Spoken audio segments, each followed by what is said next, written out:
Vale, este ya lo he reseñado y este también lo he reseñado. Bueno, hemos pasado los 200 programas y he prometido algo más o menos grande. ¿Me atreveré a usar el documento de los juegos prohibidos?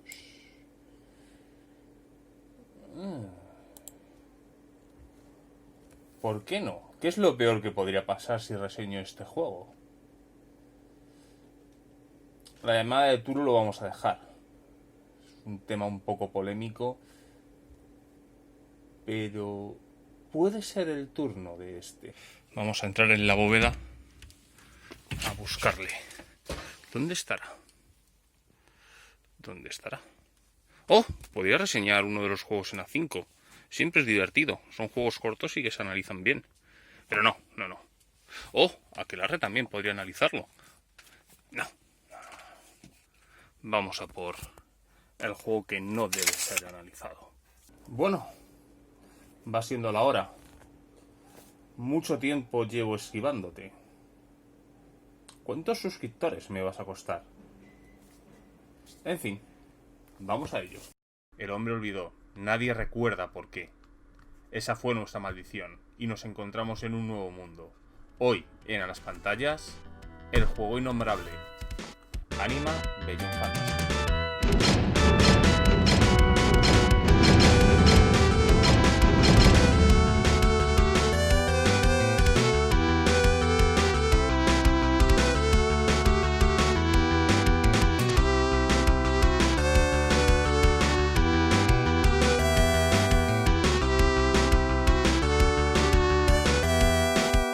Buenas a todos, soy Ezcardan. Hoy en las pantallas os traigo el juego innombrable Anima Beyond Fantasy. Quizás nos encontremos ante uno de los juegos más polémicos del panorama nacional. La cantidad de amor y odio que contiene en este juego, a mí la verdad, siempre me ha sorprendido.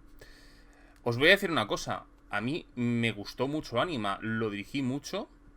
Es un juego que me gustó bastante. Sigo pensando que tiene muchísimas virtudes y no tantos defectos. O sea, tiene defectos, y los voy a mencionar, pero no tantos, ni de la naturaleza que dice la gente. O al menos no comparado con otros juegos que por algún motivo sí son populares. Yo creo que Anima tiene dos desventajas. La primera, de salir en un momento muy concreto, y la segunda, haber apostado por algo que dentro del mundo del rol parece un poco anatema, que es el elemento anime. Como si un juego, por ser anime, sea inferior. Esto yo lo he notado en mis propias carnes, así que puedo llegar a entenderlo. Es un juego con muchas virtudes y muchos fallos, así que creo que es el momento de hacerlo. Es un juego de los que yo tengo como vetados en el canal, no porque no quiera reseñarlos, todos ellos van a ser reseñados, sino porque causan tanto amor y tanto odio que creo que no se le puede tratar sin generar mucho amor y mucho odio, ¿no? Los tres principales que puedo mencionar, y por lo que no han visto el canal, es La Llamada de Tulu, Fate y Anima, ¿no? Tres juegos que he jugado mucho. Considero que tienen defectos los tres, y mi opinión en el caso de Anima es favorable, en el caso de Fate es negativa y en el caso de Tulu es muy negativa. Entonces, debido a que no tengo una opinión que suele diferir, quería tratarlos de forma un poco más especial. Anima tenía pensado hacerlo en el especial 200, pero con Leyenda de los 5 Anillos no hubo nada que hacer. Así que he decidido hacer un pequeño parón potencial y hacerlo aquí. Voy a advertir una cosa. Yo voy a reseñar este libro de Anima, que es un poco diferente. Este libro de Anima, para empezar, se puede distinguir por el logo. Este título, Anima, de esta forma, solo se hizo en las dos primeras impresiones. Esta es la primera impresión que se hizo, que por eso es muy oscura y tiene este logo. Después se va a hacer un poco más clara y después va a venir con el logo nuevo, que es este de aquí. Aunque esta no es la versión. Después se sacó una versión, lo que podríamos decir internacional, que es de formato, este es formato clásico A4, se hizo uno en formato letter, también con la franja blanca. Y hablo de esto porque algunas de estas impresiones tienen cambios, algunos de ellos sustanciales. Y por último salió una edición, una especie de equivalente 1.5 con que ya no tiene la franja y pone Core X. Se mencionó mucho en su momento en los foros que era la edición WEN, la WEN Edition, y se hizo bastante escarnio. Yo particularmente estoy muy en desacuerdo de algunas decisiones que se tomaron. Esta edición iba a tener otra portada con una chica y un dragón, era una portada preciosa, a mí me encantaba, pero se decidió descartar porque los foros estaban ardiendo. Yo además este juego me vino en un momento muy concreto de mi vida, que quizás tiene que ver un poco con el cariño. Yo había perdido mi grupo por culpa de World of Warcraft. Encuentro un nuevo grupo en el que se encuentran uno de los mis grandes amigos, la verdad. Le conocí a través de los foros. Y yo era muy activo en los foros de Anima, en lo que se llamaba el Viejo Testamento. Muy, muy activo.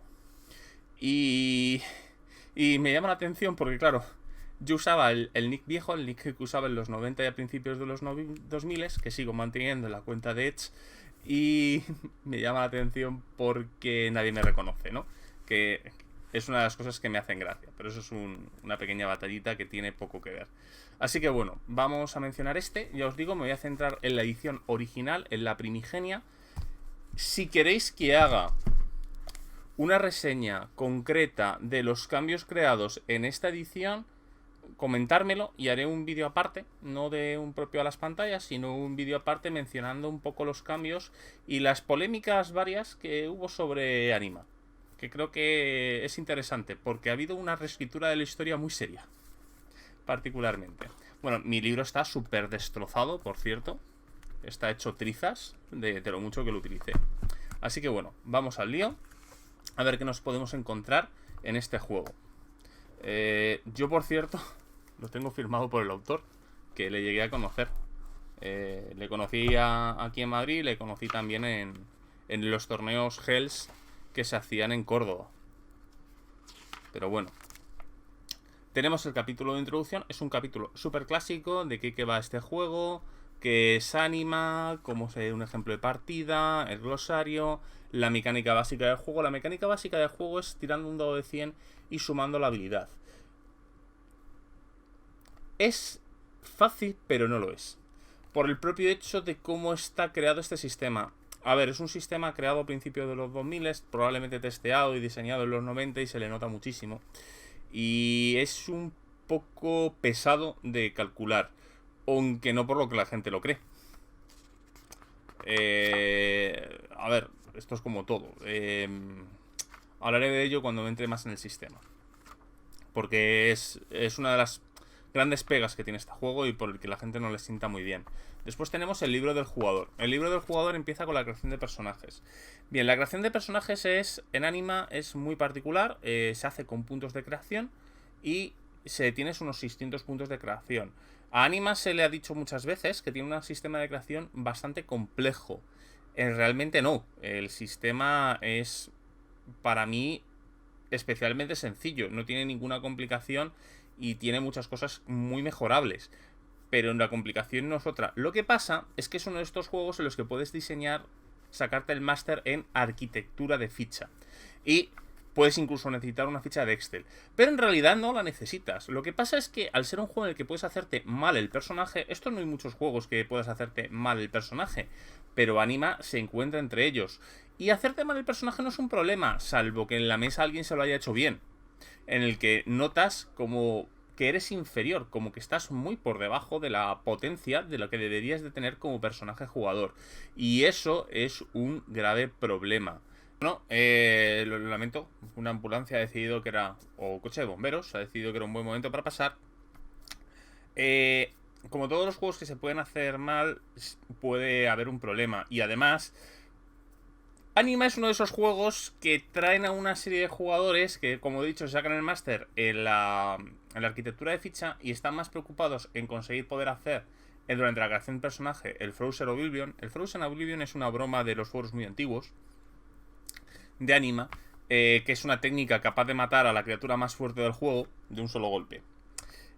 Pero eso difiere a las cosas. Yo recuerdo una vez en el templo de Hécate, en los foros del templo de Hécate, en el que alguien preguntó cómo hacerse el personaje más destructivo. Y al final se hizo una especie de True Brulla con temporis y potencia que era una completa aberración. O el combo de las 2500 agravadas de Hombre Lobo. Ergo, esto no es un problema exclusivo de este juego. Sin embargo, en este juego se le afea más. Pero claro, es un juego que tiene este problema.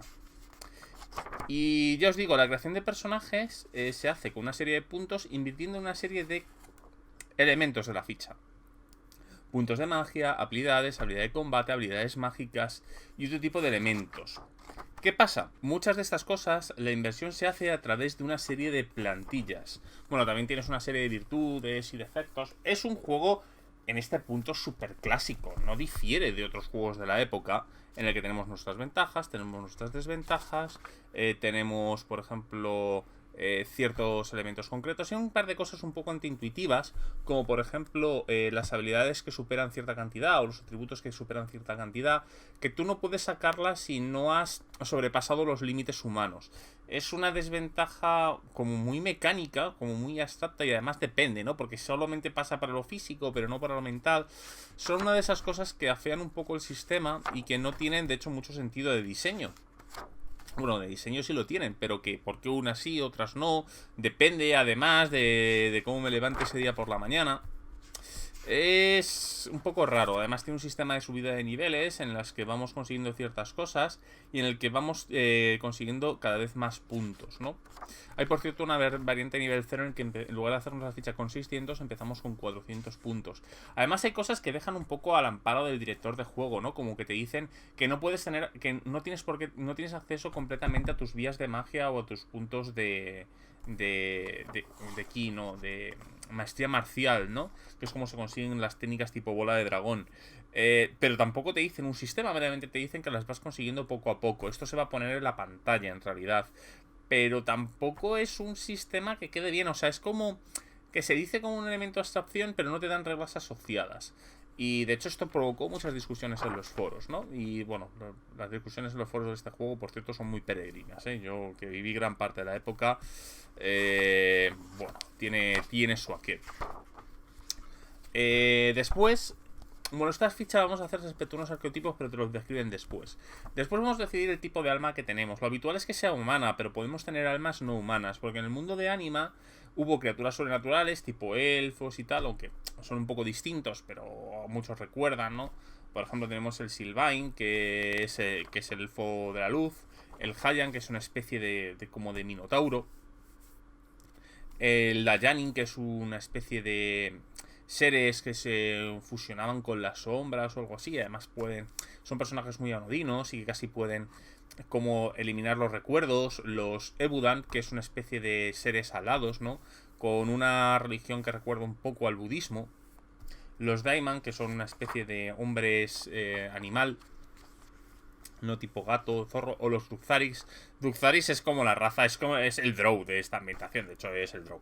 Y es muy popular por eso, ¿no? Y además es la que más ventajas te da. Me gusta llevar el personaje oscuro, misterioso, tal. O sea, este es el tipo que se pone el nick de Sephiroth 66 y un avatar de Alucard. O sea, el que se pone eso suele escoger este personaje. Después tenemos las categorías. Las categorías son las clases de personaje. Lo que pasa es que las clases de personaje técnicamente dan igual. No importa lo que te cojas. Salvo por un par de elementos muy concretos. Porque realmente las clases son indiferentes. Las clases lo único que te dan es una plantilla de cosas en las que puedes invertir. Y después te dan una serie de pequeñas mejoras por meramente ser de esa clase. Pero realmente, salvo las clases mágicas que te dan acceso a las esferas de magia. Y tampoco mucho, sino que te habilitan ciertas cosas de magia que no podrías tener habilitadas de otra forma. O tal, realmente da igual, porque la diferencia entre unas y otras viene a ser que te vale 2 o 3 puntos invertirlo. También, bueno, algunas clases tienen, por ejemplo, el maestro marcial, que tiene una serie de ventajas a la hora de comprar puntos de vida y packs de armas. pero no tiene ningún tipo... O sea, es básicamente una plantilla de cómo invertimos nuestros puntos. Y de hecho aquí ves donde vemos unos grandes problemas. Tener 600 puntos cuando casi todas las habilidades lo que te dan es la mitad de puntos. O sea, realmente tenemos 300 puntos de personaje. Y dirás, pero hay habilidades que cuestan 3, no te las pones. No te compensa ponértelas. O sea, las olvidas, puedes olvidarlas. Y además tenemos una especie de como de límite de que podemos invertir. Lo cual, pues si decimos, pues quiero hacerme un guerrero, ¿vale? Quiero hacerme un guerrero. Pues directamente sé que 340 puntos van a irse en pegar hostias. Entre defensa y ataque, pues son 360 puntos, creo recordar. Así lo digo un poco a ojo. Pues son 180, pues empiezo con 90 y 90. Puede haber un pequeño desfase entre ambas, porque además tienen que estar casi juntas. Puede haber un desfase que creo que era más menos 15. Con lo cual está muy complicada la creación de personajes para algo que realmente es simple. De hecho, si dominas el sistema y no quieres hacer cosas como ver cómo puedo conseguir en nivel 2 una técnica suprema, realmente en menos de 5 minutos puedes hacerte cualquier ficha. Eso realmente pasa con todos los juegos. Tardamos más en pensar el concepto de personaje que en rellenar la ficha. A menos que queramos hacer el máster de arquitectura de fichas y lanzar Frozen Oblivion o ver cómo podemos conseguir la técnica de los fiucos en nivel 2. Entonces sí necesitas un poco más de arquitectura. Pero tampoco mucha. Y ya os digo, me gustan muchísimo las ilustraciones de los arquetipos de Anima. Creo que es una de las mejores cosas que tienen. Lamentablemente la chica que hizo esto, que creo que era Alicia Guillén. Sí, Alicia Guillén. No trabajó demasiado dentro del proyecto y nos quedamos meramente con quizás una de las ilustraciones más chulas del juego, que son las de los arquetipos. Y después se desentendió del proyecto, no sé por qué exactamente, porque a mí me gusta mucho. Tiene un estilo que tiene... Es un poco manga, es cierto, no es tan anime, pero tiene una especie de elemento recargado, pero a la vez un trazo muy limpio, que a mí la verdad me ha gustado mucho. Y yo soy muy fan de estas ilustraciones. Y bueno, tenemos el guerrero y el guerrero acróbata, que la única diferencia es que uno va más a agilidad y otro va más a fuerza. Y es mejor el guerrero acróbata en todo, en lo que se refiere a arquitectura de ficha. El paladín y el paladín oscuro, cuyas diferencias principales es a la hora de que uno va más a desconvocar bichos y otro va más a... uno iba más a desconvocar bichos, que es el paladín, y otro va más a dominarlos, que es el paladín oscuro, porque hay un sistema como de invocación, que mezcla un poco Pokémon y Dragon Quest. El maestro de armas es un personaje que va mucho a usar distintos tipos de armas y tener un carro de vida.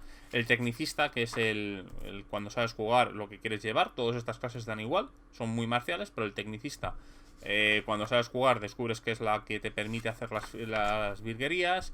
El Tao, que es que si quieres hacer ciertas combinaciones con artes marciales que están chetas, pues te lo coges. Explorador, que es un tipo que va más a ataques a distancia, pero que para hacértelo te haces un tecnicista. El sombra, que es una especie de ninja. El ladrón, el asesino, el hechicero. Realmente gran parte de estas clases dan igual. O sea, al final casi las puedes dividir en 4. Ya os digo, lo único que te dan es una especie de pack de habilidades gratuitas que la mayoría de las veces no compensa. No compensa, como es el caso del guerrero comparado con el guerrero acróbata. Otros es obligatorio si quieres ir a ciertas cosas. Por ejemplo, el hechicero te regala 100 puntos de magia por cada vez que subes de nivel. Si quieres hacer magia, lo llevas. Y después tienes las clases híbridas, que lo que hace es que te convierte en barato en lugar de uno de los aspectos del juego, que pueden ser, por ejemplo, combate, psiónica, técnicas del ki, tal. Lo que hace es convertirte en barato dos aspectos del juego. Por ejemplo, el Warlock, que es marcial y mágica. El ilusionista era magia y habilidades. El hechicero mentalista, la psiónica y la magia. El guerrero conjurador, la invocación y el combate. Al final es una lástima, porque tenemos 20 clases en las que realmente no estamos aprovechando el potencial. Hay algunas que molan mucho y que molan mucho las ilustraciones, y algunas que están completamente idas pero completamente idas, como el guerrero mentalista o el hechicero mentalista también, o el mago, o el Tao. O sea, hay algunas que directamente... Es una pequeña lástima. Esto en su época yo no le achaqué tanto el defecto, pero a día de hoy, la verdad, creo que estas clases necesitarían una revisión. Tiene una pequeña revisión en la edición 1.5, el Core X, pero no tiene la revisión necesaria. Esto se podría revisar bastante mejor. De hecho, gran parte del libro se le notan mucho los años y podrían ser muy mejoradas, sobre todo porque hemos avanzado mucho en el diseño del juego y las clases se encuentran entre ellos. Las habilidades secundarias es muy curioso, porque las habilidades secundarias en esta es de lo que más cambia después. Aquí tienen una especie de elemento de abstracción, pero que a la gente no les convencía, ¿no? Por ejemplo, tienes una que es proezas de fuerza, que es cada vez que utilizas la fuerza para hacer una proeza. Por ejemplo, levantar una roca, arrancarla. Entonces, claro, a la gente no le convencía porque era muy abstracto, no tienes un gran nivel de habilidades. Y entonces lo que hace el Core X es ponerte una tabla más para, lamentablemente, empeorar la reputación, diciéndote una especie de pequeñas dificultades, o sea, y además creo que las habilidades, sinceramente, están muy mal elegidas. O sea, hay habilidades que dices, me estás poniendo, creo que era bailar al mismo nivel que analizar un objeto mágico, ¿no? O sea, y tienes cosas como, por ejemplo, estilo, o sea, es una habilidad que lo que hace es más molarte, ¿no? Que cuando golpees con la espada, de repente en ese momento en el que caiga el trueno, ¿no?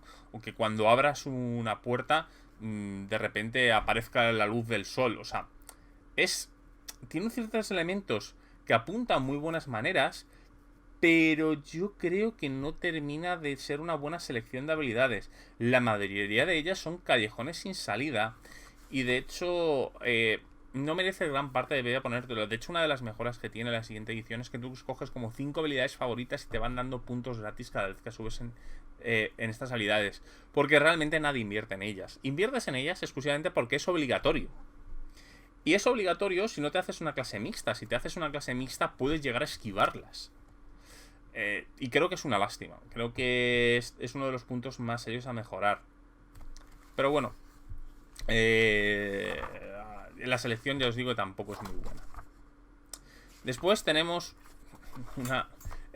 tienes una serie de elementos de forja y tal, porque tienes como una especie de pequeño sistema, podemos decir, de crafteo, de creación de objetos, y tienes una serie de materiales con los que puedes crear los objetos. Estas reglas se van a expandir muchísimo en uno de los suplementos futuros. Pero aquí, bueno, pues tenemos una serie de cosas que en su momento molaban, ¿no? Por ejemplo, tengo una espada de hueso, ¿no? Y entonces tiene una cosa que era a mí, que yo soy fan de este tipo de materiales, a mí me llegó a gustar. Yo me también los míos y molaba. Después tenemos entre la vida y la muerte, que es el sistema de curarte y de morirte. Es muy curioso, ¿no? Porque este sistema tiene una cosa que puedes llegar a amputarte un brazo por un golpe. O sea, es un juego que combina cosas muy extrañas, ¿no? Porque combina a veces el realismo de cosas como RuneQuest, pero también coge cosas de tipo HeroQuest o Hero Wars, en el que tenemos poderes súper sobrados. O sea, gente que es capaz de crear una esfera de energía capaz de destrozar una ciudad, también puede llegar a perder un brazo por un ataque fortuito. Pero también tenemos, a la vez, que es capaz de saltar a la cima de un rascacielos, que es capaz de poner su impronta y su alma dentro de un objeto, que es capaz de ascender a la divinidad. O sea, es un juego con una serie de contrastes como muy extraños, y que tiene ese elemento que en algunos parece de baja fantasía, pero realmente es de súper alta fantasía. Y la ambientación, además, juega mucho con esto. La ambientación es de muy baja fantasía, pero ocurren cosas de muy alta fantasía. El juego lo intenta justificar con una serie de elementos que veremos más tarde, pero tiene unos enormes contrastes. Y esto creo que es una de las cosas que afean la imagen, porque te intentan dar una imagen, pero el juego tiene otra, y después la que se potencia un poco es la otra. Y yo entiendo que sea un juego que disgustó a mucha gente, que esperaba algo mucho más de baja fantasía, más cercano a lo que podemos encontrar en un RuneQuest o en un Rolemaster. Son los dos juegos con los que se compararon mucho este juego. Y realmente tenemos algo que se acerca más a Godhound o Exalted. Capacidades físicas, aquí es donde hablo del elemento sobrehumano en el que puedes llegar a trascender. Tablas de armas, que lo que nos dan son una serie de pequeñas como dotes a la hora de usar armas es completamente inútil, por cierto. Hay una serie de combinaciones que pueden ser interesantes, pero es completamente inútil porque todo esto va a quedarse un poco en tierra de nadie cuando aparezcan los Ars Magnus y los Arminos, que vienen en un suplemento. Lo que tenemos que sí que importa un poco es el tema de artes marciales, en el que si somos un poco avispados y hacemos lo suficiente combinación de artes marciales, podemos a efectos jugar casi por una inversión mínima, como si tuviéramos un personaje de 100 o 200 puntos de creación de personaje adicional. Tenemos un sistema de equipo en el que tienes cosas absurdas. Yo tengo un jugador que se perdió en esta tabla, por ejemplo. Hay una cosa que son los monóculos, que cuesta una cantidad de dinero absurda, y tienes las gafas que cuestan muy poco. Entonces lo que dice su personaje es comprar gafas y partirlas para hacer monóculos. O sea, muy loco todo el asunto. Tenemos el sistema de armas. El sistema de armas es una de las cosas que es un poco rara. Todas las armas tienen una serie de puntuaciones, además se pueden romper y tal, tienen un montón de cosas que no utiliza a nadie. ¿No? Un sistema de críticos también con filo, con penetración, que puede recordar un poco a las tablas de armas de más de Rolemaster, quizás del Señor de los Anillos. Y además tiene una puntuación de iniciativa que te empeora o mejora tu iniciativa dependiendo del tipo de arma que tengas. Esto es lo que digo, que a veces se pierde hacia un punto de realismo que el juego realmente parece que tiene por compromiso, porque es lo que debería de tener, pero a la vez después no. Y además tener armas de iniciativa muy elevada, como cada vez que te impactan, si logran impactarte, tú no puedes volver a atacar. Es mejor tener armas que hagan poco daño, pero mucha iniciativa, aunque sea meramente para anularle. Porque si el otro decide lo que se llama el aguantar el golpe, o sea, el que no perder el turno, lo que hace es que pierde su tirada de defensa. O sea, muy absurdo todo este tema, en el que crea enormes desequilibrios y tiene una serie de elementos bastante raros. Además, las tablas de armas tienen una puntuación de daño, pero tú cuando haces daño, haces un porcentaje del daño del arma. Quiere decir que si tú, por ejemplo, estás pegando con una alabarda y haces un 10% de daño, haces 6 puntos de daño. A veces, esto es muy fácil de calcular porque en la ficha tienes como una regla donde pones todos los daños que hace tu arma. Pero es muy contraintuitivo. O sea, casi es mejor tener el daño base del arma de la alabarda, por ejemplo, 6, y ponerle un multiplicador de daño, que tampoco es una buena solución, por cierto. De hecho, es bastante mala. Porque es uno de los problemas que tiene este juego, que vamos a hablar cuando es el sistema de combate, que es la tendencia calculadora. Además también tienes las armaduras, que las armaduras también se pueden juntar o no dependiendo de si son blandas, duras, puedes tener hasta 3 capas, pero estas 3 capas incluyen las armaduras sobrenaturales que puedes llegar a tener. Es un poco caótico. Y aquí es donde está realmente el problema. El problema no está en la creación de ficha. La creación de ficha, ya os digo, se hace en 5 minutos una vez que entiendes el sistema. La primera vez te puede llegar a durar bastante. De hecho, creo que la primera vez tardas 1 hora, hora y media. Pero más porque tienes... El abanico de opciones es tan grande que mientras las estudias todas te puedes llegar a perder, y 2 horas con suerte. Pero si sabes todas las opciones que tienes, al final terminas cogiendo. O sea, el problema de la primera vez es que tienes que leer la convocatoria, la magia, la psiónica, el ki, el no sé qué, el no sé cuántos. Pero realmente una vez que sabes, va todo al mismo sitio. O sea, no... Me voy a hacer un psiónico. Sé que me tengo que invertir el 60% de mis puntos en psiónica y el 40% en otras cosas. Me quiero hacer un guerrero, 60% de combate, 40% en otras cosas. Un mago, 60% en magia, 40% en lo demás. Así con todo. Bueno, ya os digo, todo el tema. Además, las armaduras tienen distintos tipos de protección dependiendo del tipo de armadura que vayas del tipo de golpe que vayas a recibir.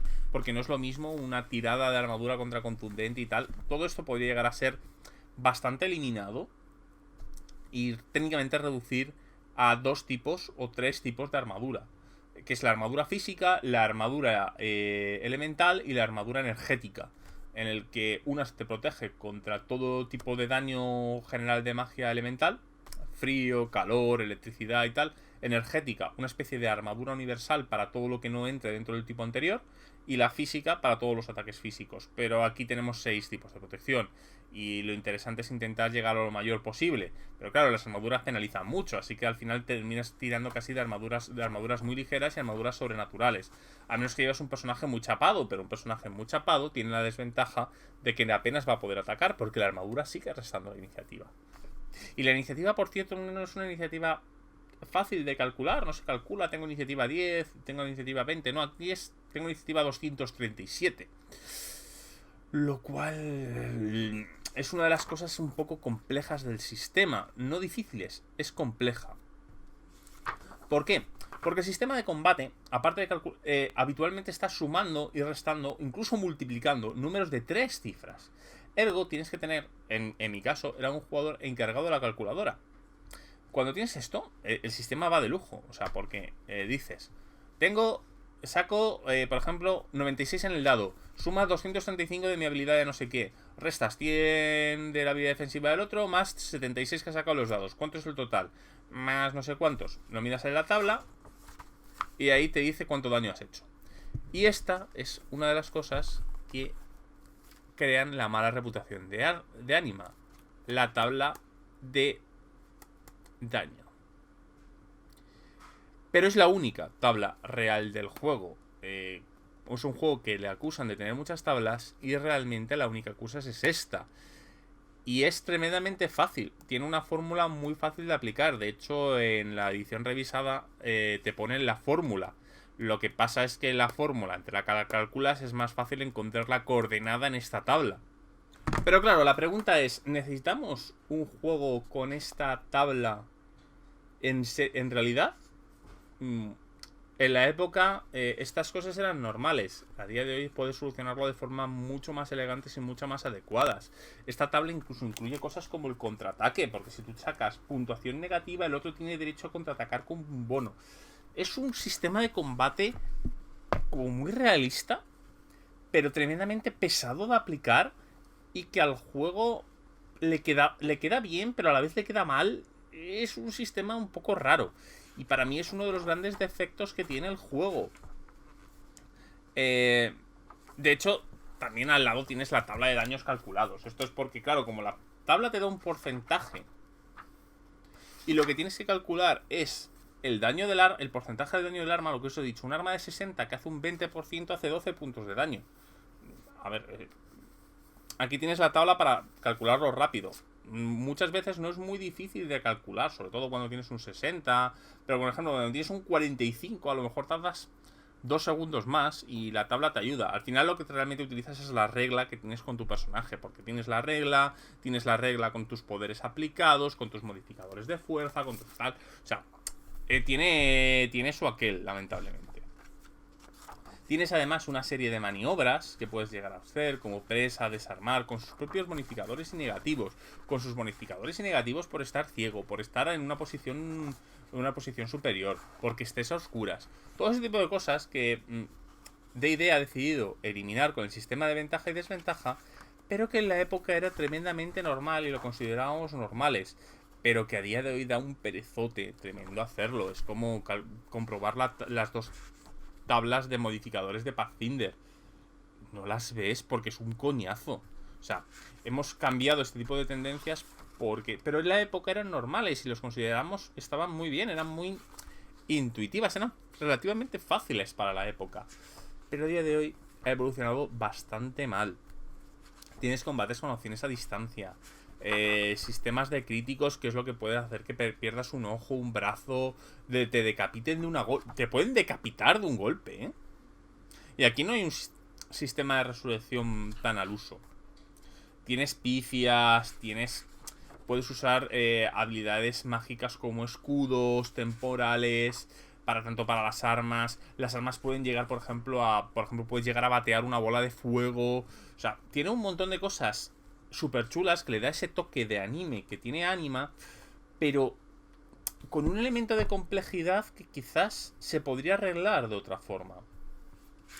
Y en teoría hay una segunda edición de este juego que a lo mejor arregla parte de esto. Y a mí en su momento me gustaba. Lo que pasa es que a día de hoy he jugado juegos como Godhound o incluso la tercera edición de Exalted, que mejoran mucho este tipo de tercera o cuarta edición de Exalted. No me acuerdo. La que está actualmente vigente. Que mejoran mucho de estas cosas, las solucionan de otra forma, mucho más elegante, mucho más fácil, mucho más intuitiva. Y eso es una de las cosas que a Anima le viene mal. Anima no era un mal juego cuando salió. Anima se ha ido convirtiendo, debido a que tiene 15 años, en un juego que se siente muy pesado. Pero tened en cuenta que aquí estábamos jugando a cosas como D&D 3.5. O sea, es un juego y se diseña en la época de los 90. Porque en teoría este juego les llevó varios años publicarse. Si sale en 2005, el juego empezaría a gestarse en los 90 y conseguiría la licencia a principios de los 2000. Y se escribiría probablemente en 2003-2004.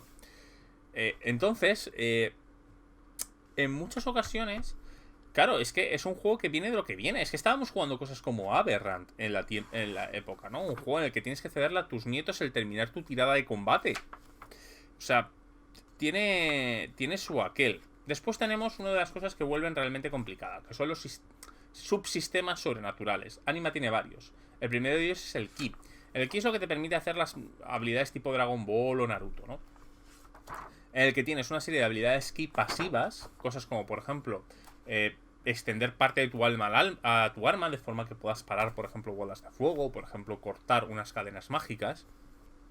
Tienes cosas como, por ejemplo, crear una resistencia de energía, lo que te permite, por ejemplo, volar, lo que te permite, por ejemplo, canalizarlo en una especie de Hadouken o Kamehameha, lo que te permite ocultar tu energía vital, ¿no? Esto que hacen a veces en Bola de Dragón, ¿no? Que son capaces de ocultar su alma a las detecciones de los demás, porque también puedes detectar a la gente, puedes curar o transmitir tu ki a otra persona. Todo esto de cosas que vemos en los animes es aquí. Y además tenemos todo el sistema de técnicas especiales, que sí que funciona con un sistema de tablas, pero que realmente solo usas estas tablas cuando estás creando tu técnica. Quiero crear un Hadouken. Te vas a todas las técnicas, a todas las tablas de combate y generas las estas. Y cuando tienes todos los efectos, tiene una puntuación que gastas. He de decir que aquí tienes una puntuación que vas gastando por característica, ¿no? Por ejemplo, gastas 2 puntos de ki de fuerza, más un punto de ki de inteligencia, más un punto de ki de no sé qué. En la pantalla de un sistema más sencillo en el que unificas todos los keys en una reserva de ki compartida. Yo lo utilizo porque es mucho mejor y de hecho creo que es mucho más interesante y mucho menos agobiante en algunos puntos. Pero hay que saber meramente que existe. Tienes un sistema de como de acumulaciones en los que tú vas acumulando fuerza. O sea, tú, por ejemplo, quieres sacar un Hadouken y, por ejemplo, necesitas invertir 4 puntos de ki y solamente acumulas 2. Pues tardarías 2 turnos en acumular la energía suficiente en proyectarla. O puedes acumular la mitad de tus puntuaciones. Por ejemplo, solo acumulo 1, voy a tardar 4 asaltos, pero puedo ir combatiendo. Y después de 4 asaltos combatiendo, puedo sacarlo. Ya os digo, es un sistema excesivamente complicado para lo que quiere hacer. Y en la época creo que era un gran sistema, pero a día de hoy, repito, hay juegos mucho más modernos que hacen cosas similares que pueden llegar a funcionar. Por eso os digo, es un juego que yo disfruté mucho, pero se le va viendo las costuras. Y creo que es un buen juego, pero que el paso del tiempo le ha convertido en un juego que es excesivamente pesado. Apetece muy poco, porque tenemos juegos que hacen cosas muy parecidas y que lo hacen mucho mejor. Es igual, o sea, a mí me costaría mucho volver a jugar o dirigir Dungeons and Dragons 3 o 3.5 habiendo jugado a Quinta. Porque Quinta me da una serie de facilidades como director de juego y como jugador que no me hacen tantos... Disfruto mucho más con mucho menos esfuerzo que lo me daba tercera. Y este juego es uno de esos problemas que tiene. Sigo pensando que una nueva edición le volvería a funcionar, le funcionaría mejor. Después tenemos la magia. La magia va con esferas de conocimiento. Tenemos una serie de puntos que vamos invirtiendo. Y también va acumulando, pero aquí acumulamos puntos de magia. Y una cosa que tiene este juego, por cierto, es que le da por los grandes números. Esto parece un punto de Final Fantasy. Un conjuro, por ejemplo, a lo mejor cuesta 200 puntos de magia. Yo llegué a diseñar un pequeño sistema, lo que pasa es que no lo terminé de testear ni terminé de convertir todos los valores para reducir a esto en todos los números divididos entre 10. Porque al fin y al cabo es lo que va el juego en casi todas las... O sea, ¿para qué quiero gastar 300 puntos de magia Si estoy acumulando 90 por turno, pues, tío, gasto 30 y acumulo 9. Que al fin y al cabo es mucho más fácil de calcular. O sea, estoy haciendo casos como calcular qué hace un ataque de 400 más un dado de 100 contra un ataque de 395 más un dado de 100. Pues a lo mejor calcular lo que hace un ataque de 40 más un dado de 10 contra uno de 39 más un dado de 10 es más fácil. Y ojalá ese tipo de soluciones sean los que aboguen en la nueva edición, ¿no? Si llega a salir, que lo llego a dudar. Y bueno, tenemos un sistema de conjuros también, con un montón de conjuros. Tenemos una cantidad de conjuros por... quiero recordar que son 50 conjuros por esfera, con algunas cosas super chetadas. Eso es una de las cosas, por ejemplo, que te puedes perder. Porque, por ejemplo, hay una cosa que te llama... Esto está mal hecho, desde el primer momento. Todas las esferas de magia tienen alta magia y magia divina. Tu alta magia y magia divina los mortales no pueden hacerlo. Solo pueden hacer los monstruos y los dioses. ¿Qué pasa? Que cuando tú los pones en las reglas básicas, los jugadores se obsesionan en llegar a ello. Entonces, al final, todo esto radica en encontrar la combinación de conjuros que te permitan lanzar alta magia y la combinación de esferas para poder lanzar magia divina. Y se puede hacer. En nivel 1 no, pero en nivel 2 sí. No exactamente porque no tienes los puntos de magia para poder lanzar esos conjuros, sobre todo los divinos, pero puedes llegar a hacerlo. El sistema de magia, por cierto, tenía un sistema de aumentos en los que tú acumulabas más magia de la que necesitabas y podías mejorar el conjuro. Estos lo cambian. Y de hecho lo cambian. Esto fue muy criticado en su momento, si visteis los foros, porque decían que daban mucho menos flexibilidad. Pero son mucho más potentes en la nueva. Tienen como 4 niveles de conjuros, mucho más fáciles de intuir, porque tú estabas limitado a una potenciación que era el multiplicador de inteligencia. No, aquí es, si tienes inteligencia 13 y acumulas 400 puntos, puedes hacer este efecto. Y para muchos conjuros eran mucho más poderosos los efectos nuevos que los que se hacían con la potenciación. Pero para muchos. De hecho, yo hay lo que se llaman los patrones mágicos. Eso viene en un suplemento en el que hay variantes de magia. Yo les dejé elegir a los jugadores siempre usar el patrón viejo o el patrón nuevo. Y todo el mundo escoge el nuevo, porque es mucho mejor. No solo es más fácil de calcular, es más fácil de gestionar, sino que además la magia es más poderosa. Convocatoria, las convocaciones de Final Fantasy. Puedes invocar bichos pequeños, como si fueran los monstruos de Dragon Quest o como si fueran Pokémon, no hay ningún problema en decirlo. O puedes irte a la invocación, a las altas invocaciones, que puedes invocar como grandes criaturas y arcanos. El problema que tienen las altas convocaciones, y sobre todo en este libro, es que los que se dedican a la convocación no regeneran muy bien los puntos de magia. Entonces, habitualmente, lanzar uno de estas criaturas supone que el personaje queda inutilizado un mes con las reglas sobre la mesa. Y invocar los Pokémon, habitualmente, lo que te exige unos niveles de habilidad bastante absurdos. Entonces, no termina de casar, es quizás la más débil de todas las habilidades. Tiene cosas muy potentes, muy potentes, pero fallan un poco. Y además, por ejemplo, en el básico te dicen que existen las grandes bestias y los heliodones, pero no te vienen. Te vienen lo que son los arcanos. Es una forma bastante interesante de llegar a cabo, pero tardaremos mucho en ver esto. Los arcanos y las grandes bestias además necesitan una serie de... como que hagas una especie de mini quest o misión especial o llegues a algún tipo de trato. Y algunos son súper fáciles y otros son demenciales, no los vas a ver nunca, ¿no? Por ejemplo, había uno, creo que es el mundo invertido, en el que tienes que fracasar en todo lo que hagas en tu vida. Y además, fracases al intentar suicidarte y fracases a la hora de intentar invocarlo. Entonces, es decir, esto es un poco como que loco, ¿no? Entonces, bueno, tiene eso aquel. Hay cosas que me gustan, hay cosas que no me terminan de convencer del sistema de convocatoria. Además hay una cosa, que los jugadores suelen usar el sistema de convocatoria para crear criaturas al uso, cuando en realidad tú tienes que poder... Esto es un poco como Naruto, en el que Naruto hace el pacto con las ranas y puede invocar con cualquier tipo de rana, ¿no? Realmente sería el director de juego el que diseñaría las criaturas y el convocador haría el pacto para invocarlas, pero al final esto se termina haciendo criaturas al uso y terminan saliendo cosas aborrecibles. Auténticamente aborrecibles. Entonces hay que tener mucho cuidado, porque es verdad que es el más débil, pero claro, como puedes hacerte... Si el director de juego comete el error de dejar hacerle el catálogo de criaturas del IKEA al jugador, salen cosas muy aberrantes. Disciplinas psíquicas. La psíquica está explicado como la mierda. Tiene cosas absolutamente absurdas de poder. Y es a la vez la más poderosa y la más débil. La más poderosa porque técnicamente no gastas nada. Y la más débil porque, bueno, comparado con lo que pueden hacer los demás, tampoco hace tanto. Pero es un complemento muy bueno. Al final, los poderes psíquicos lo que haces es que tú intentas manifestar un elemento con tu mente. Lo compruebas en un chequeo de dificultad, en la potencia que tiene el poder, y lo lanzas. Y después tienes como cajas. No se llaman cajas, ¿vale? Pero son como cajas en las que tú invocas un poder, por ejemplo, un poder de armadura, lo metes en la caja y entonces ya tienes la armadura pasiva mientras no la saques de la caja o metas otra cosa en la caja. Y puedes comprar varias cajas. Y bueno, el límite de esto, claro, está a lo que podrías. A un nivel de dificultad muy claro. Cuando tú lo lanzas suele ser más potente, pero suele ser más interesante tenerlo en la caja porque ya está pasivo, ¿no? Por ejemplo, si tú tienes un poder que te permite lanzar ondas de energía que atacan, es verdad, vas a hacer más daño y va a ser mucho más potente si los lanzas. Pero si lo tienes en la caja, las lanzas todos los turnos.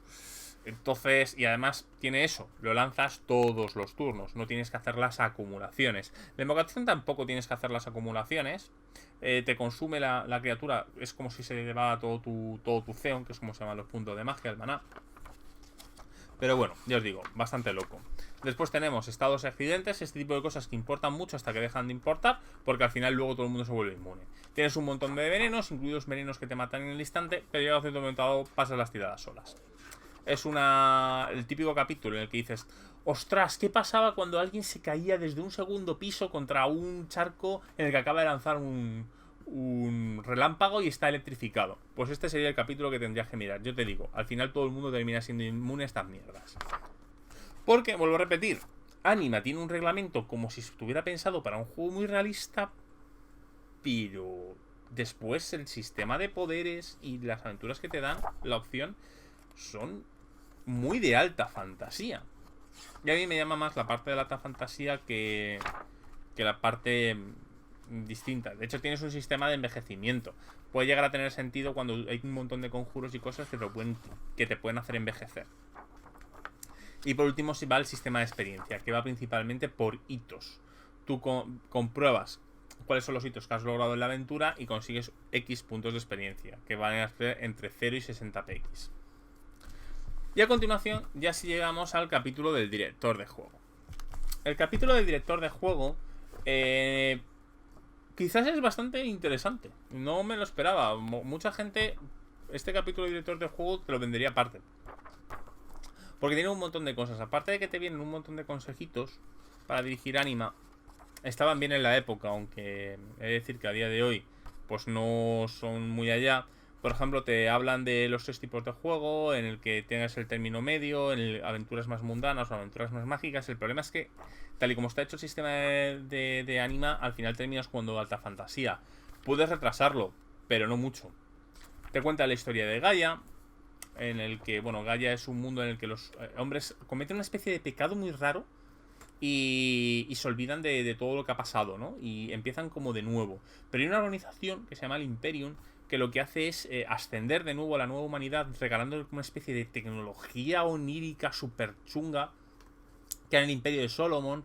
Pero estos se vuelven codiciosos. Al final tienen que lanzar todos el Imperium, todo su ejército para derrocar este imperio, y deciden intentarlo de nuevo. Pero este nuevo intento, en lugar de hacerlo con la tecnología y la razón, lo empiezan a hacer con la superstición y la fe, creando una especie de ser artificial, que le llaman Cristo, que te dicen que está basado en unas viejas leyendas del pasado olvidado y tal. O sea, es una ambientación súper anime, pero si te gusta la ambientación anime, está chula. Y realmente creo que si no tuviera las ilustraciones manga, hubiera sido una ambientación mucho mejor recibida de lo que realmente ha sido. O sea, internacionalmente está bastante bien vista. Al final no difiere mucho de el mar interior, los reinos olvidados. No difiere demasiado, salvo que tiene tropos anime.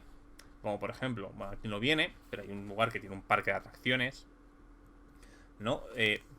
Pero al final y al cabo es una ambientación bastante común en el que se juntan varios sitios de fantasciencia, pero es el típico mundo de ambientación, típico entre comillas. Lo que pasa es que tiene muchos tropos de anime. Sin esos pequeños tropos de anime, que más o menos, pero reduciendo un poco la referencia directa a ciertos animes y con otro tipo de ilustraciones, yo creo que este mundo hubiera sido muy bien acogido por la comunidad española. Pero tiene la desgracia de, como es un juego de anime, vivir en el desprecio del auténtico rolero. Países y ciudades, en el que nos hablan de los 40 países en los que está dividido la ambientación. Esto fue un imperio, porque lo que pasa es que después de crear esto hay como una serie de, creo que no sé, son 1000 o 2000 años de paz, en las que se forma un nuevo imperio, que es el imperio, no me acuerdo cómo se llama, imperio, el Sacrosanto Imperio de Abel, en el que todo este mundo está unificado. Y con la muerte del emperador, después de una serie de cosas muy chungas, que por cierto no se han dicho que exactamente, meramente nos dicen que el emperador cae por una serie de cuestiones que tienen que ver con su consejera y tal, pero no sabemos exactamente los detalles. Son unas cosas que me molestan, porque el juego tiene, por supuesto, como todo juego de la época, tiene metatrama, una metatrama que se va desvelando. Y los grandes secretos de la metatrama no lo sabemos, no sabemos por qué cae la gente. De hecho, sabemos mucho de Imperium, pero realmente no sabemos nada. O sea, es como una especie de superorganización, tipo los con mechas, con satélites que espían, con capaces de crear semiplanos y tal. Pero no tenemos nada de eso en el juego para poder probarlo. De hecho, hay una cosa muy importante que son las logias perdidas, que es una tecnología antigua de Solomon, que no tenemos reglas para ellas. Porque en teoría iba a salir un libro que se llamaba Logias, y gran parte de estas cosas se iban a desvelar un libro que se llamaba Organizaciones, y por ejemplo que se llamaba el libro que te hablaban de Imperium y sus equivalentes, porque Imperium es una de las, como de las 3 grandes facciones que se dividen en el mundo, porque antes en el mundo había criaturas sobrenaturales, pero descubrieron que las criaturas sobrenaturales y los humanos no podían vivir. Entonces lo que hacen es cortar el mundo en 3 partes, en el que uno meten a las criaturas sobrenaturales que tienden hacia la luz. Ahí está en la dicotomía luz y oscuridad, desde el punto de vista más, lo que podemos decir, anime y japonés. O sea, no toda la luz tiene por qué ser buena y no toda la oscuridad tiene por qué ser mala, pero cambian. Es un poco la filosofía de un poco el fin justifica los medios, y más tipo ley y caos, quizás, como podemos entender.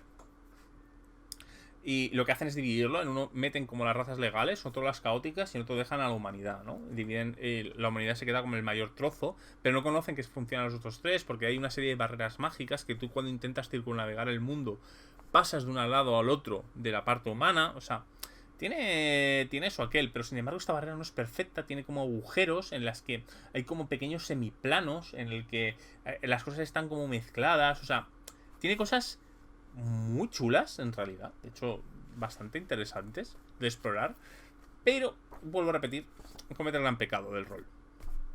Organizaciones que nos hablan, parte de las organizaciones que gobiernan el mundo, tanto secretas como no. Por ejemplo, Wissenschaft es como los que intentan recuperar la antigua tecnología de Solomon y hacer nuevas invenciones tecnológicas. Tienes, por ejemplo, Tol Rauco, que es una especie de templarios que intentan como exterminar lo sobrenatural. Para la gente es un poco eso, gente que se dedica a cazar brujas y cosas sobrenaturales. La gente no cree demasiado en eso, no cree que exista, pero sí que existe. O sea, la gente está este tipo de que no existe, pero mira, creo, porque existen las supersticiones. Todo el Rauco realmente lo que se dedica es a preservarlo. Lo que se dedica es a cazarlos para preservarlos, ¿no? Por ejemplo, la iglesia, que es al contrario, intenta cazar para destruir, ¿no? Samael, porque claro, cuando se hace la división, pues hay gente que se queda en nuestro mundo por ciertas cuestiones, y Samael es un poco lo que organiza estas razas sobrenaturales. O sea, tienes un poco de todo. Sol Negro, que es una organización criminal que se dedica a la nigromancia, porque descubrieron una serie de tratados nigrománticos. Nos hablan después del mundo sobrenatural, en el que nos hablan de, por ejemplo, de la vigilia. La vigilia es como una especie de umbra de hombre lobo. Es como un mundo onírico que se superpone al nuestro, pero que a la vez está separado, aunque se puede llegar a pasar. A mí es una cosa que me interesa muchísimo, pero nunca ha salido mucho. Poderes en la sombra, que son las 3 organizaciones, que son Imperium, Illuminati y Tecnocracia. Son 3 organizaciones súper tecnológicas que tienen una especie de paz tácita, más que nada porque atacar una a la otra significaría que la otra podrían matar a las otras dos. Es una tensión. Además, Imperium era más fuerte que las otras dos, pero tampoco podía permitirse destruirla porque los recursos para una haría que la otra pudiera llegar a hacerles daño. Lo que pasa es que Imperium acaba de perder todo su poder debido a algo que se llama el asalto a la puerta de los cielos, que no sabemos nada, solamente sabemos que ocurre. Además, Imperium tenía una especie, en los puntos claves, tenía como una especie de parásito cerebral que hacía que la humanidad tendiera a hacer ciertas decisiones, y ese sistema acaba de petar. Yo os digo, tiene un montón de detalles súper chulos. El infierno son los otros mundos. Aquí nos hablan de las razas, no el tipo de alma que tiene, sino de las razas en las que provienen, ¿no? Son las mismas razas, pero ya con sus poderes completos y su presencia completa. Es algo que se queda... Yo no dejaría que los jugadores llevaran estas cosas, pero vienen. Luz y tinieblas, en el que nos hablan de los dioses del mundo. Hay como... El mundo tiene como dos enormes dioses, que son Gaia y Graia. Y después tienes que son como los... No son los creadores, pero sí que crean el mundo tal y como está. Y después están las 14 Beryl y Saiyats. Son 7 Beryl y 7 Saiyats, que son como sus arcángeles, por así decirlo. O sea, son como sus segundos. Son como dioses un poco menores, aunque también hay dioses antiguos, pero algunos de estos dioses están muertos. Y además hay como dioses antiguos olvidados. Y también hay cosas muy, muy chungas en el mundo, que te lo van explicando a medida que van pasando los suplementos. Y lo que pasa es que los humanos pueden llegar a sincronizar con estos Saiyat y Beryl, haciendo como una especie de sistema que se llama Delan, en el que si tú sigues los preceptos te van dando como poderes divinos, metiendo un punto más de poder. Lo que pasa es que este es menos habitual. De hecho, creo que yo solamente lo he jugado una vez, y porque un jugador se cogió la ventaja de que empecé ya sintonizado con uno de estos. Después hablamos de la presencia sobrenatural. La presencia sobrenatural es todos los elementos sobrenaturales que tiene el personaje. Gran parte de este juego funciona con algo llamado la Noxis. La Noxis es como tu energía espiritual y determinan lo cerca que estás de la divinidad. Pero hay un elemento que se llama Natura, que aquí te lo mencionan, pero como está mal explicado te lo tienen que rehacer. No recuerdo si en la pantalla o en el libro de Gaia. La Natura es lo importante que tú eres para el mundo. Tú, por ejemplo, puedes ser un ser sobrenatural pero no tener ninguna importancia para el mundo. O puedes ser un humano normal con Noxis 0, por ejemplo, pero tener una gran Natura. Por ejemplo, Natura 20. Significa que eres muy importante para el mundo. O sea, tu destino es hacer algo importante y juntarte con ciertas cosas. Y además esto crea la dinámica que hace por qué el mundo es tan de baja fantasía cuando tienes todas estas cosas. Porque las cosas con alta Noxis y alta Natura se tienden a juntar con gente de su misma Noxis y Natura. Esto pasa como en Bola de Dragón. En Bola de Dragón la mayoría de la gente no sabe que funcionan los Kamehamehas. De hecho, os recuerdo el combate de Freezer contra Mr. Satan. Célula contra Mr. Satan. Que no creen en que existan, ¿no? En todo esto de no, esos son efectos especiales, no, eso es un truco gráfico. Pues aquí pasa un poco lo mismo, en el que realmente lo que funciona es esta parte sobrenatural, en el que, claro, la gente tiende, o sea, ¿por qué la gente no ve, por ejemplo, dos tipos pegándose, volando sobre los cielos con 7 alas cada uno, lanzándose kames? Porque no lo ven, porque la gente sobrenatural se tiende a juntar por un motivo místico con la gente sobrenatural. Y pasa lo mismo, igual que en Bola de Dragón, los Goku y sus colegas son los únicos que viven esos acontecimientos, pues aquí pasa igual. La gente no ve lo sobrenatural porque no está destinada a verlo. ¿Es una excusa? Quizás mala, mucha gente dirá, no tiene ningún sentido. Tiene un sentido dentro del mundo anime. Si os fijáis, esto pasa en muchos animes en el que la gente vive normal, pero realmente son solo los protas y los villanos los que se juntan entre ellos. De hecho, en el mundo de anime hay una ciudad que es conocida por nunca haber visto un punto sobrenatural, porque todo eso es como una especie de guerra secreta en la que nadie se termina enterando. Después tenemos una serie de características de personajes no jugadores. Y después una de las cosas más interesantes del juego, que es una de las cosas que hacen pensar, coño, esto no estaría habitualmente en un básico, que es un sistema de creación de monstruos muy chulo. Muy chulo, muy matemático, muy cerebral. Tardas muchísimo en crear una criatura, pero puedes crear cualquier criatura con esto. Y después tenemos un compendio de seres sobrenaturales en el que nos desvelan varias cosas interesantes de la ambientación. Y tenemos unos monstruos más fuertes del juego, que es el... ¿Cómo se llamaba?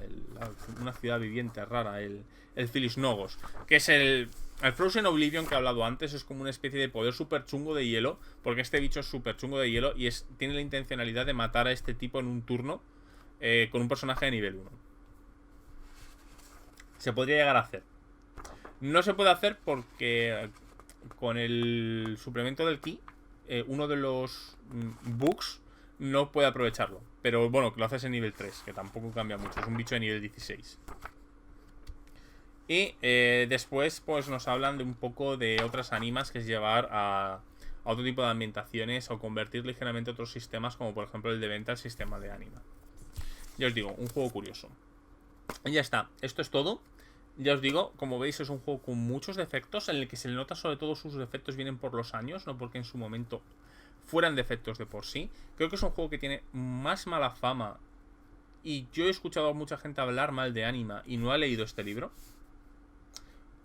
Sé por qué hay gente que no le gustan. Ya os digo, yo no volvería a jugar con este manual a este juego, sobre todo teniendo cosas como el Godhound o decimotercera edad, que creo que podrían reflejar mucho mejor a la ambientación de Anima. Pero creo que es un gran producto en su tiempo, con una serie de cosas muy interesantes, que aprovecharon algo que... Su mayor pecado, de hecho, aprovecharon algo que es su mayor pecado, que es haber decidido apostar por una ambientación, una narrativa y una forma anime en lugar de más tradicional. Pero, ya os digo, a mí me gustó bastante. Aunque, repito, tiene sus enormes defectos, como ya he ido comentando. Aquí tengo la edición Core Exet, que corrige algunos de sus defectos, mete otros y cambia. Sobre todo cambia la maquetación, pero cambia algunas cosas. Por ejemplo, los poderes divinos de Leland están ligeramente cambiados. El sistema de magia está rehecho de cero. Tiene algunos cambios a lo largo del manual, que bueno, si queréis que hable un poco de ella y del anecdotario de cómo se gesta esta edición, pues si me lo pedís lo haría, pero ya os digo, no tiene mucho sentido hacer un análisis, porque son cambios, son muchos pequeños cambios, pero muy menores en el fondo. Algunos bonos de las clases están cambiadas y tal, pero no es un gran king. Y bueno, analizaré el resto de suplementos de la línea, comentando un poco cuál es un poco la realidad, porque se ha reescrito un poco la historia de esos suplementos, desgraciadamente. Además, por parte de los culpables, a veces. Y bueno, poco más. Soy Ezcardan, espero que os haya molado la reseña. Espero no perder muchos suscriptores diciendo que me gusta Anima y que creo que es un gran juego. Así que, hasta otra.